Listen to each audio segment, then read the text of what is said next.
तो अभी हम इसके बारे में बात करेंगे कि वैलेंसी क्या होती है। वैलेंसी क्या होता है, तो देखिए वैलेंसी क्या होता है, किसी भी एटम की वैलेंसी, और we can say that valency is defined as the combining capacity of an atom with the other element with other atom to form a chemical bond is called as the valency.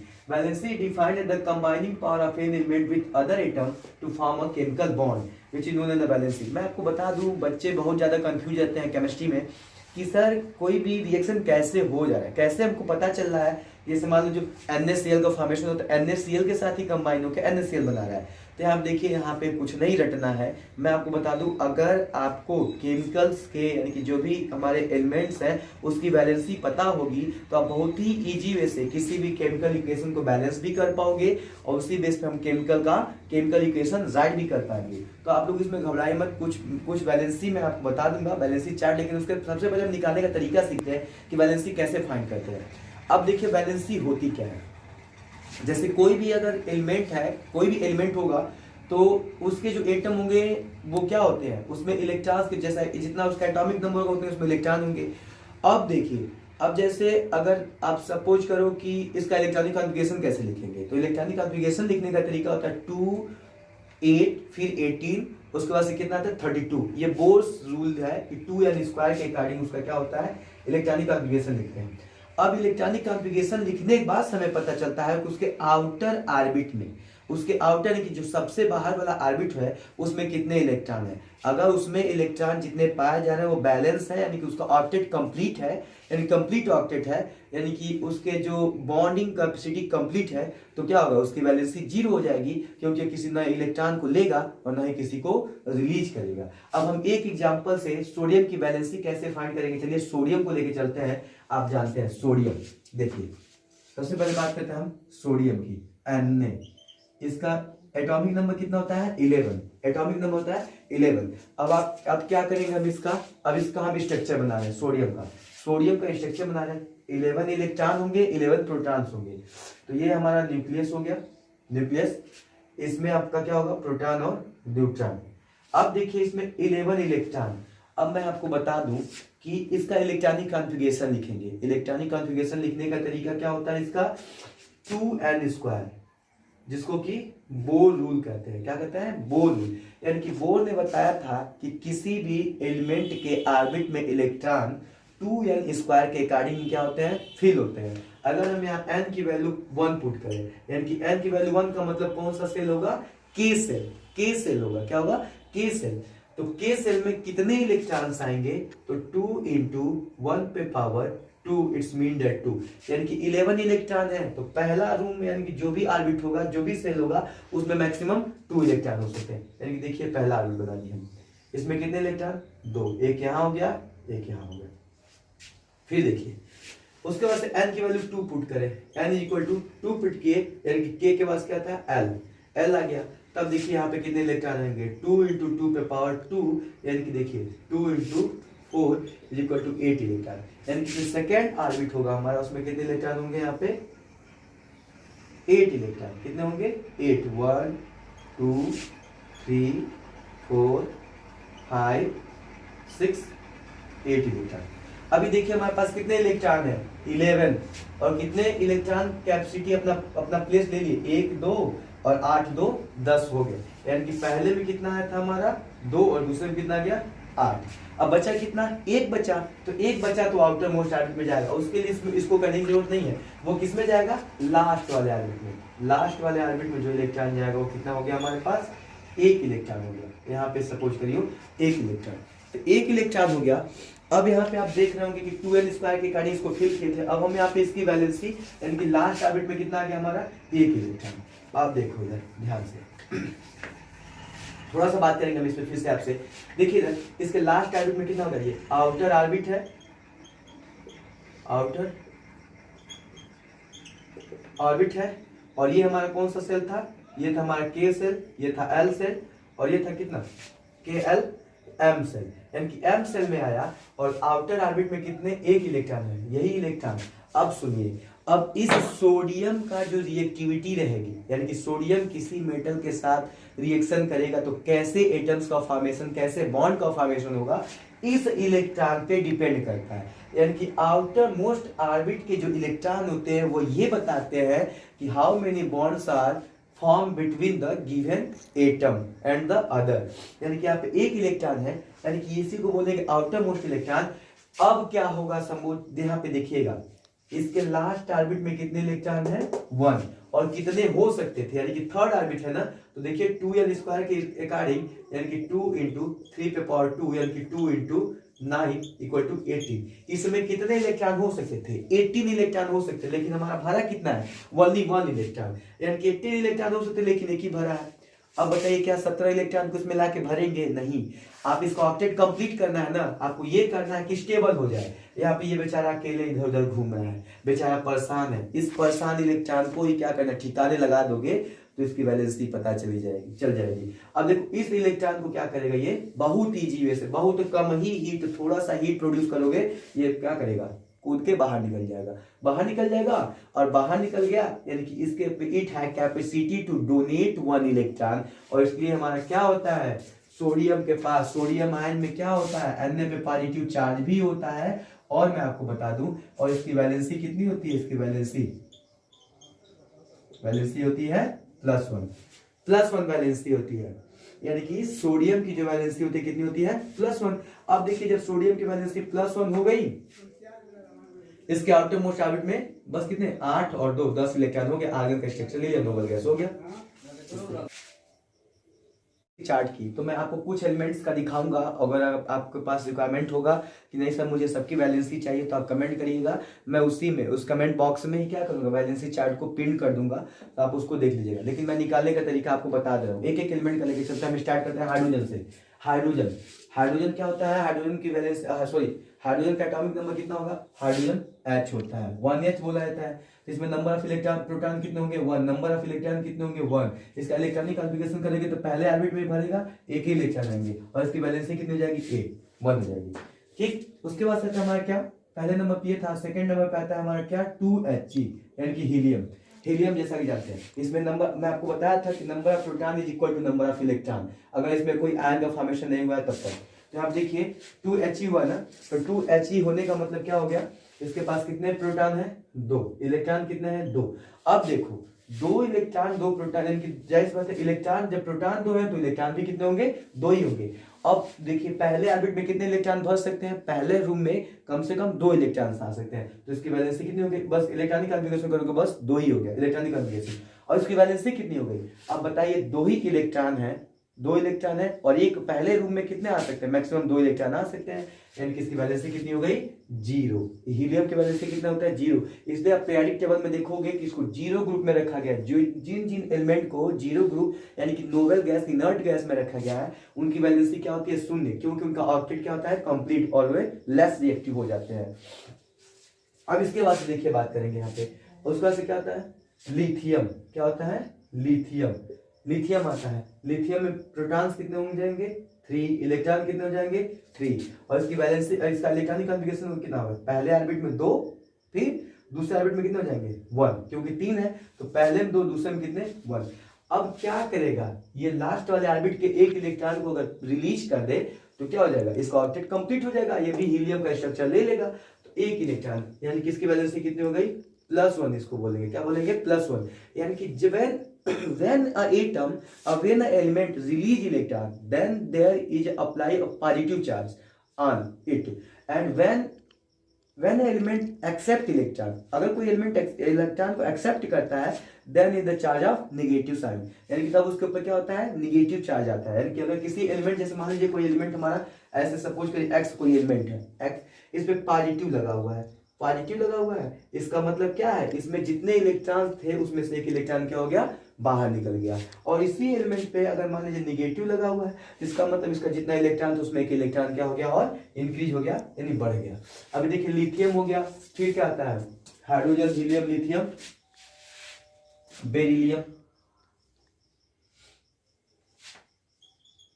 Beryllium को कितना होता है, 4। इस orbit में कितने, इसके electron 4, proton 4, electron 4, इसके electronic configuration 2, अब देखिए आउटर ऑर्बिट में कितने इलेक्ट्रॉन हो जाएंगे, अब देखिए 2 है ना, तो दो क्या करेगा, 2 इलेक्ट्रॉन क्या करेगा, ये रिलीज कर देगा, तो रिलीज करेगा कितना हो जाएगा, इसकी वैलेंसी +2। अब देखिए बेरिलियम के बाद से क्या आता है हमारा, बोरान, 5 नंबर पे क्या आता है, बोरान। इसमें बोरान में कितने इलेक्ट्रॉन प्रोटॉन होते हैं, 5, कितने, 5, उतने ही इलेक्ट्रॉन, उसका कितना हो जाएगा 2, 3। अब देखिए इसकी +3 हो जाएगी, बोरान 3। अब आता है कार्बन 4, 3, कार्बन आता है, कार्बन का कितना होता है 6, सॉरी 6 पे आता है ना, 6। इसमें प्रोटॉन भी कितने हो जाएंगे, इलेक्ट्रॉन भी कितने हो जाएंगे, 6, 2, 4। अब 4 आ गया ना यहाँ पे, तो 4 आने का मतलब कितना हो गया, इसकी वजह से कितनी हो जाएगी 4। लेकिन एक चीज और देखिए, जब आउटर ऑर्बिट में इलेक्ट्रॉन 4 से ज्यादा होने लगे, 4 से ज्यादा होने लगेंगे, तो उसकी वैलेंसी निकालने के लिए क्या करते हैं, उसको 8 से माइनस कर देते हैं, 8 से माइनस कर देते हैं। जैसे देखिए, जैसे मान लीजिए 7 पे आता है नाइट्रोजन, नाइट्रोजन आया, तो नाइट्रोजन के पास कितने प्रोटॉन हो जाएंगे, नाइट्रोजन के पास हमारे 7 प्रोटॉन, 7 इलेक्ट्रॉन, और इसकी वैलेंसी कितनी हो जाएगी, इसका इलेक्ट्रॉन कितना 2, 5। अब देखिए 2, 5 हुआ, इसके आउटर ऑर्बिट में कितने इलेक्ट्रॉन हो गए, 5 इलेक्ट्रॉन, ये आउटर ऑर्बिट यही है ना, तो देखिए 5 इलेक्ट्रॉन हो गए। अब क्या करेंगे, इसको 8 में से सब्ट्रैक्ट करो, कितना आएगा 3 आएगा ना, यानी कि it had tendency to accept 3 electron, इसके पास कितना हो जाएगा, -3 हो जाएगा, क्योंकि ये क्या करेगा, 3 इलेक्ट्रॉन को एक्सेप्ट करके, और इसका ऑक्टेट कंप्लीट हो जाएगा। अगर आपको वैलेंसी चार्ट चाहिए तो आप मेरे चैनल पे कमेंट करिएगा, मैं इस पूरे चार्ट को आपको प्रोवाइड कर दूंगा। ये निकालने का तरीका आपको बता दिया, आप कम से कम 1 से 30 एलिमेंट्स का तो आप घर पे होम असाइनमेंट के फॉर्म में इसको कर ही जाइएगा। चलिए, तो अभी हम पढ़ेंगे लुईस डार्ट स्ट्रक्चर। लुईस डार्ट स्ट्रक्चर क्या होता है, लुईस डार्ट स्ट्रक्चर एक ऐसा टेक्निक होता है जिसके हेल्प से हम किसी एटम के बीच में बॉन्ड का फॉर्मेशन, कौन से कितने बॉन्ड का फॉर्मेशन होगा, कितने इलेक्ट्रॉन का शेयर होगा, यानी कितने कोवैलेंट बॉन्ड, स्पेशली देखा जाए तो कोवैलेंट बॉन्ड का ही ये डिस्क्रिप्शन दे पाए थे, यानी कि कोवैलेंट कितने कोवैलेंट बॉन्ड का फॉर्मेशन होगा। कोवैलेंट बॉन्ड का मतलब होता है शेयरिंग ऑफ इलेक्ट्रॉन। जैसे मान लीजिए कोई एटम किसी दूसरे एटम से कंबाइन होगा, तो जाहिर सी बात है वो न्यूट्रलाइज तभी होगा, उसका कॉम्बिनेशन तभी कंप्लीट होगा जब उसका ऑक्टेट कंप्लीट होगा। तो कितने इलेक्ट्रॉन को शेयर करने और कितने इलेक्ट्रॉन को एक्सेप्ट करके उसका ऑक्टेट कंप्लीट होगा, इसी के बारे में एक स्ट्रक्चर लेके आए लुईस, जिसके नाम पे इनका नाम दिया गया लुईस डार्ट स्ट्रक्चर। और मैं एक छोटे से मॉलिक्यूल्स ऑफ कार्बन CO2 का बताऊंगा, और इसके बाद से आप बाकी का ट्राई करिएगा, नहीं अगर मैं बताऊंगा। हाँ, एक चीज और मैं आपको बता दूं कि लुईस डार्ट स्ट्रक्चर को बनाने के लिए किसी भी एलिमेंट का जो आउटर मोस्ट ऑर्बिट के जो इलेक्ट्रॉन होते हैं वही रिस्पॉन्सिबल होते हैं। जाहिर सी बात, वही इलेक्ट्रॉन किसमें, आउटर मोस्ट ऑर्बिट के इलेक्ट्रॉन ही क्या होते हैं, केमिकल कॉम्बिनेशन में या केमिकली रिएक्शन में इन्वॉल्व होते हैं। तो अभी देखिए CO2, यहाँ पे हम लिखे O, यहाँ पे लिखे C, फिर लिखे O। आप जानते हो ऑक्सीजन की वैलेंसी, सॉरी, ऑक्सीजन के पास कितने इलेक्ट्रॉन्स, उसका एटॉमिक नंबर कितना होता है, तो ऑक्सीजन का एटॉमिक नंबर आप जानते हो, ऑक्सीजन का एटॉमिक नंबर होता है 6 होता है एटॉमिक नंबर, यानी कि इसके पास 6 इलेक्ट्रॉन भी होंगे। तो पहले ऑर्बिट में कितना इलेक्ट्रॉन, मैक्सिमम 2 इलेक्ट्रॉन, और दूसरे में कितने जाएंगे 6, यानी कि जो आउटर ऑर्बिट होगा उसमें 8 तो भरने चाहिए, लेकिन 6 ही भरा ना, इसलिए तो ऑक्सीजन की वैलेंसी -2 होती है। अब यहाँ देखिए, यहाँ पे 6 इलेक्ट्रॉन है, यानी कि 6 इलेक्ट्रॉन है, अगर 2 इलेक्ट्रॉन का ये शेयर कर लेता, 2 इलेक्ट्रॉन को एक्सेप्ट कर लेता, तो इसका ऑक्टेट कंप्लीट हो जाता और ये बॉन्ड का फॉर्मेशन हो जाता। तो यहाँ पे देखिए CO2 का कॉम्बिनेशन हुआ कैसे, मैं ये बताना चाहता हूँ। तो देखिए यहाँ पे डार्ट है, यहाँ पे 2 इलेक्ट्रॉन इसके, ये डार्ट जो है इसके इलेक्ट्रॉन है, डॉट से मैं दिखाया हूँ किसका, ऑक्सीजन के इलेक्ट्रॉन, और इसको क्या दिखा हूँ, इसके कार्बन के इलेक्ट्रॉन। तो देखिए इसके पास 2, 2, 4, 2, 6, और क्या किया, यहाँ से 2 इलेक्ट्रॉन का शेयर कर लिया। देखिएगा ध्यान से, यहाँ पे 2 इलेक्ट्रॉन शेयर किया, देखिए, तो उसके बाद 2, 2, 4, 2, 6, 2, 8। और एक चीज और बता रहे, शेयर करता है, यानी कि कुछ टाइम के उसके पास कुछ टाइम के। अब ये मत सोचिए कार्बन अपना 2 इलेक्ट्रॉन को दे दिया, अब इसके पास 2 ही बचे ना, ऐसी बात नहीं है। कार्बन के पास अभी 4 है, अभी कार्बन भी तो शेयर करेगा। अब देखिए इसके पास 2, 2, 4, 2, 6 है, क्या किया, ये 2 इलेक्ट्रॉन का शेयर ऐसे कर लिया, इसके पास भी 8 हो गए। अब बचा हमारा कार्बन बेचारा अकेले हो गया। अब कार्बन भी तो बॉन्डिंग करेगा, तो how can we carbon bond with us. तो देखिए ये क्या करेगा, कह लो बेटा तुमने हमसे 2 लिया, मैं तुम दोनों से मिलकर 4 लूंगा। अब देखो क्या करता है, ऐसे। अब देख रहे हैं आप लोग इस सर्किल में लिखे 2, 2, 4, 2, 6, 2, 8, कार्बन का भी 8 कंप्लीट, 2, 2, 4, 2, 6, 2, 8, इस ऑक्सीजन का भी 8 कंप्लीट, 2 2 4 2 6 2 8, इसका भी 8 कंप्लीट हो गया। तो देयर द फॉर्मेशन, देखिए जब 2 इलेक्ट्रॉन का शेयर होगा तो क्या बनेगा, मोनो बॉन्ड बनेगा, सॉरी डाई बॉन्ड बनेगा, यानी कि डबल बॉन्ड का फॉर्मेशन होगा। एक इलेक्ट्रॉन का शेयर तो सिंगल बॉन्ड का फॉर्मेशन होगा। तो आप देखिए क्या होगा, O double bond C double bond O, ये होता है हमारा CO2 के बीच का बॉन्डिंग, जिसको कितने दिया, लुईस डॉट स्ट्रक्चर के द्वारा हम लोग समझे। किसी भी एलिमेंट की वैलेंसी कैसे फाइंड करेंगे और उसकी वैलेंसी के बारे में पढ़े थे। और आज हम बात करेंगे कि एटम कैसे एग्जिस्ट करते हैं, हाउ डू एटम एग्जिस्ट, और इससे रिलेटेड कुछ चीज, और क्यों कोई भी सिंगल एटम एग्जिस्ट नहीं करता है, या तो एग्जिस्ट करेगा तो आयन के फॉर्म में या मॉलिक्यूल के फॉर्म में, ऐसा क्यों होता है, इसके बारे में डिस्कस करेंगे। तो सबसे पहले हम डिस्कस करेंगे, यहाँ पे देखेंगे how do atom exist. An atom exist in the form of a molecule and ion. अगर कोई भी एटम होता है तो मॉलिक्यूल्स और आयन के फॉर्म में ही एग्जिस्ट करेगा। तो आपके पास एक क्वेश्चन होगा सर व्हाट इज मॉलिक्यूल्स, तो मॉलिक्यूल्स क्या होते हैं। देखिए जैसा कि मैंने आपको बताया कि एवरी सब्सटेंस है divided into very small and tiny particle which is known as the atom of the given substance, and in case of element all atoms are same in characteristics. यानी कि एटम एलिमेंट जो होता है उसके सब, उस element के पास जितने भी एटम्स होते हैं सबकी क्वालिटी क्या होती है, एक जैसी होती है। जैसा कि मैंने प्री एपिसोड एंड पिछले वाले एपिसोड में हम लोग जान चुके हैं, पढ़ चुके हैं इसके बारे में। अब उसके बाद बात करेंगे मॉलिक्यूल्स क्या होता है। तो when two atom of an element, किसी एलिमेंट के जब दो एटम आपस में एक दूसरे से कंबाइन करते हैं तो वहां पे क्या होता है, उसके मॉलिक्यूल का फॉर्मेशन होता है। और देखिए यहाँ पे कि other there is the formation of a molecule of the given element, for example के लिए O2, H2, N2 etc। अभी इसके जस्ट बाद मैं बताऊंगा कि क्यों O, अगर केवल कहीं O लिखा है, पीरियडिक टेबल की बात छोड़ दीजिए, पीरियडिक टेबल में आप कहोगे कि सर वैसे तो पीरियडिक टेबल में कैसे दिया जाता है कि O ऐसे दिया जाता है। देखो बेटा यहाँ पे ये सिंबल है, उस एलिमेंट का ये सिंबल है, और इस एलिमेंट की अगर बात करेंगे तो ये मॉलिक्यूल के फॉर्म में एग्जिस्ट करेगा, सिंगल ओ एग्जिस्ट नहीं करेगा। ऐसा क्यों होता है, जैसा कि मैं आपके बुक में नहीं होगा लेकिन मैं फिर भी मैं आपको बताने की कोशिश करूंगा, आई होप आपको समझ भी आएगा। इसके बाद जस्ट बात आता है आयन की। तो आयन क्या होता है, when an electron of atom, एक हो या दो हो, यानी कि जब कोई एलिमेंट एक या दो इलेक्ट्रॉन्स का क्या करते हैं, जैसे मान लो या तो इलेक्ट्रॉन को रिलीज कर दे उसके आउटर मोस्ट ऑर्बिट से, या इलेक्ट्रॉन को एक्सेप्ट करे, तो उसके ऊपर पॉजिटिव और नेगेटिव चार्ज आते हैं, और वही पॉजिटिव नेगेटिव चार्ज उस एलिमेंट का आयन बनाते हैं।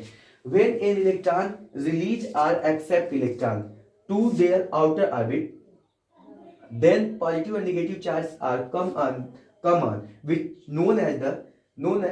is known as ion of the given element, जो क्या कहलाता है, उस गिवन एलिमेंट का आयन कहलाता है। जैसे कि हमारा क्या हो गया, सोडियम, क्लोरीन, ऑक्सीजन आयन, और हमारा ETC, यानी कि सोडियम आयन प्लस चार्ज है, क्लोरीन आयन और ऑक्सीजन आयन।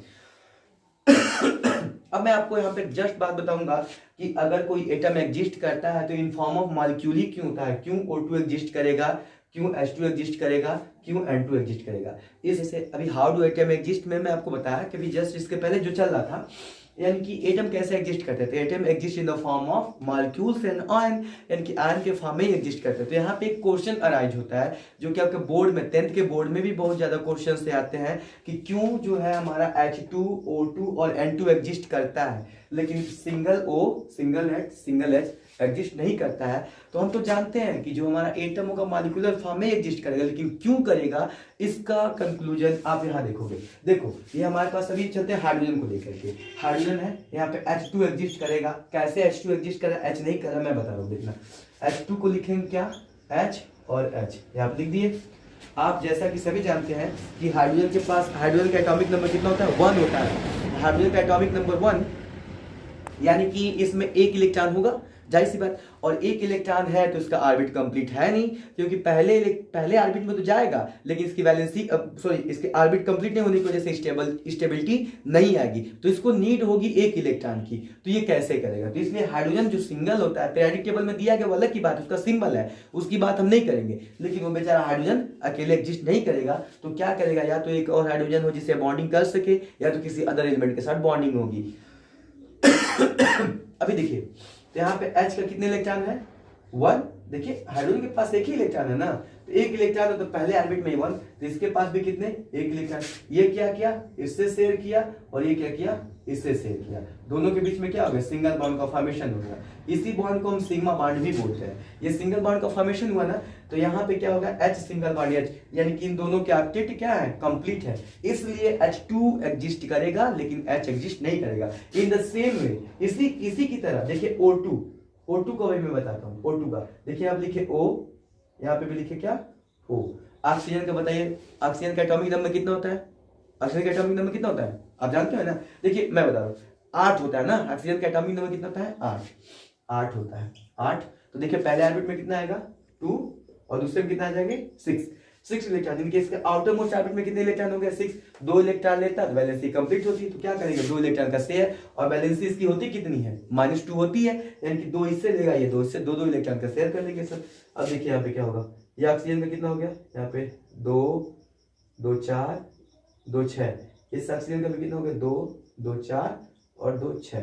अब देखिए क्या किया, इससे 2 इलेक्ट्रॉन लेके 8 हो गया इसका, फिर ये क्या किया, इससे 2 लेके 8 इसका हो गया। अब देखिए इसका भी 8, इसका भी 8, तो क्या हो गया, O डबल बॉन्ड O, जिसमें एक सिग्मा होता है और दूसरा क्या होता है, पाई होता है, O डबल बॉन्ड O हो गया। इसलिए हमारा क्या करेगा, O2 एग्जिस्ट करेगा लेकिन O हमारा एग्जिस्ट नहीं करेगा। इन द सेम में नाइट्रोजन का चलिए देखते हैं, नाइट्रोजन का N2 लिखते हैं। तो क्यों N2 लिखते हैं, देखिए N हो गया, ये भी कितना हो गया, N। नाइट्रोजन का एटॉमिक नंबर कितना होता है, 7। कितना होता है, नाइट्रोजन का होता है 7। तो 7 को क्या करेंगे, 2 × 5, यानी लास्ट ऑर्बिट में कितने इलेक्ट्रॉन हो गए, 5 इलेक्ट्रॉन।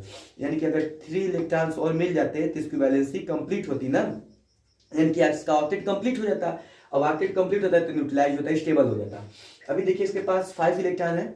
अब देखिए हम इसके पास 5 इलेक्ट्रॉन को लिख रहे हैं, देखिए 1 2 3 और 2 5, ठीक है। फिर यहाँ पे लिखते हैं 1 2 3 और 2 5। अब क्या करेगा, देखिए 3 to 5 है, 3 इलेक्ट्रॉन का शेयर कर देगा। ये भी क्या करेगा, 3 to 5 पे 3 इलेक्ट्रॉन का शेयर कर देगा। तो हुआ कितना, देखिए N, और 3 इलेक्ट्रॉन का शेयर किया तो ट्रिपल बॉन्ड N, बीच वाला सिग्मा, और दोनों क्या हो जाएंगे, पाई। यानी कि इसीलिए N2 एग्जिस्ट करेगा, N एग्जिस्ट नहीं करेगा। और ऐसे और भी क्वेश्चंस आपके राइज होते हैं, जैसे कि H2 हो गया, Cl2 हो गया। तो अभी आपके लिए होमवर्क है, आप घर पे ट्राई करना इसको बनाना। अगर नहीं आ पाता, नहीं कर पाते तो फिर हमारे पास कमेंट करना, मैं एक बार फिर से समझाने की कोशिश करूंगा। तो आपके पास होमवर्क आप बनाओगे CH4 का लुईस चार्ट स्ट्रक्चर आपको बनाना है। पहला CH4 का, NH3 का, दूसरा HCl का। देखिए HCl में क्या बोलते हैं कि HCl में इलेक्ट्रोस्टैटिक्स बॉन्ड का फॉर्मेशन होता है, कोवेलेंट बॉन्ड का फॉर्मेशन नहीं, लेकिन आप इसको बना के दिखाना। चलो थर्ड है, उसका से फोर्थ पे मान लीजिए आप करिएगा क्या, Cl2 H2। हाँ इतना ही करके दिखा, इतना आप करिएगा, क्या आपका होम असाइनमेंट है। और एक चीज और कि अगर आप लोग चाहते हो कि मैं फिजिक्स भी पढ़ाऊं, तो चूंकि मैं तो फिजिक्स पढ़ा सकता हूँ बहुत ईजी वे से, कोई दिक्कत नहीं है हमें पढ़ाने में। लेकिन अगर आपका रिस्पांस अच्छा रहा हमारी वीडियो पे, आप शेयर किए, सब्सक्राइबर्स बढ़े हमारे, और ये वीडियो अगर ट्रेंडिंग में जाती है, शेयर होते हैं, इसमें बच्चे पढ़ पाते हैं जो जिसको इसकी ज़रूरत है, तो मैं आपके लिए फिजिक्स पे भी बनाना स्टार्ट करूंगा। एक चीज और समझिएगा, ये हमारा जो पोर्शन है यहाँ पे 9th का पोर्शन मैं पढ़ा जरूर रहा हूँ, लेकिन आप देखोगे इसमें बहुत डिस्क्राइब में पढ़ाऊंगा। अभी यहीं तक ये कंप्लीट नहीं हुआ। एटॉमिक स्ट्रक्चर हमारा कम से कम 10 वीडियोज होंगे, 10 वीडियो, यानी कि 0 to हीरो। अगर बोले हैं ना 0 to हीरो बनाना है तो बनेंगे हम लोग। कैसे करेंगे ये बस आप पेशेंस रखिएगा, कंटिन्यू पर डे आपके पास एक वीडियो प्रोवाइड होगी, और उस वीडियो को ज्यादा से ज्यादा वॉच करिए और उन लोगों के पास पहुंचाइए जो इसके लिए एक्साइटेड है, पढ़ना चाहते हैं। और एक चीज, हाँ, कि अभी हम लोग एटॉमिक स्ट्रक्चर में पढ़े हाउ डू एटम एग्जिस्ट, इस पे कुछ क्वेश्चंस, इसके बाद जस्ट हम इस नेक्स्ट वीडियो में हमारे कुछ क्वेश्चंस मिलेंगे करने के लिए, उसको करके दिखाएंगे। फिर हम बात करेंगे कि कैसे हम क्वांटम नंबर डिसाइड करते हैं, जो कि हमारा इंटर का पोर्शन होता है। 10th में किस तरीके के क्वेश्चन अराइज हो सकते हैं इस चैप्टर से, उसके बाद उसके साथ 11th में क्या आ सकता है, उसके बाद 12th में हमारा क्या क्या इससे रिलेटेड क्वेश्चन मिलता है। तब तक के लिए आपका बहुत बहुत धन्यवाद, और आई होप आप हमारे चैनल्स को देख रहे होंगे, सब्सक्राइब भी कर रहे होंगे। धन्यवाद।